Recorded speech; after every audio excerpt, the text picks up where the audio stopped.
ठाण्यामध्ये एकाच बॅनरवर शरद पवार, उद्धव ठाकरे, राज ठाकरे, राहुल गांधींचा फोटो। पवारांच्या राष्ट्रवादीचे युवक अध्यक्ष अभिजित पवारांच्या वाढदिवसाच्या निमित्तानं मनसे पदाधिकाऱ्यांनी हे बॅनर लावलेत। बॅनरमुळे मनसे मवियामध्ये सामील होणार असल्याची चर्चा। मराठीबद्दल अविनाश जाधवांनी मला सांगू नये, खंडणी वसूल करताना दुबे, चौबे, पांडे आणि इतर वेळी मराठी असं चालणार नाही। प्रताप सरनाईकांचा अविनाश जाधवांना प्रत्युत्तर। तर निवडणुका आल्या की सरनाईकांचा हिंदीवरचा प्रेम जागं होतं, अविनाश जाधवांनी टीका केली होती। मीरा रोडमध्ये खड्ड्यांच्या विरोधात मनसे रस्त्यांवरील खड्डे भरून मनसेचं आंदोलन। स्थानिक आणि मनसेचे पदाधिकारी, कार्यकर्ते मोठ्या संख्येनं सहभागी। बीडच्या केस तहसील कार्यालयासमोर बैलगाडी जाळून आंदोलन। बोर्डेवाडीमध्ये साठवण तलावाच्या मागणीसाठी ग्रामस्थ आक्रमक। मागील काही दिवसांपासून आमरण उपोषण सुरू, दखल न घेतल्यानं ग्रामस्थ आक्रमक। जळगाव जिल्हा परिषदेकडून सुपोषण अभियान राबवण्याचा उपक्रम सुरू। मुख्य कार्यकारी अधिकारी मिनल करनवाल यांच्या हस्ते अभियानाचं उद्घाटन। मंत्री गुलाबराव पाटलांकडून अभियानासाठी शुभेच्छा।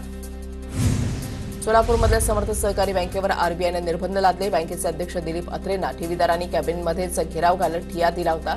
दरम्यान समर्थ सहकारी बँकेवरील निर्बंध हटवण्यासाठी पाठपुरावा करणार, सभासदांनी बँकेवर विश्वास ठेवावा, बँक पूर्ववत करू, दिलीप अत्रेंची प्रतिक्रिया। चंद्रपूरच्या भद्रावती तहसील कार्यालयामध्ये शेतकऱ्याची आत्महत्या। भद्रावती तहसीलदार, नायब तहसीलदाराचं निलंबन मॅटकडून स्थगित। कुटुंबाच्या आरोपानंतर प्रशासनानं दोन्ही अधिकाऱ्यांवर निलंबनाची कारवाई केली। लातूरमधील मसलगा प्रकल्पाच्या पाळूला भेगा पडल्यानं 10%च पाणीसाठा थांबवला। पिण्याचं पाणी आणि सिंचनाचा प्रश्न ऐरणीवर, तलावाचं काम तातडीनं करण्यासाठी छावा संघटनेचं आंदोलन।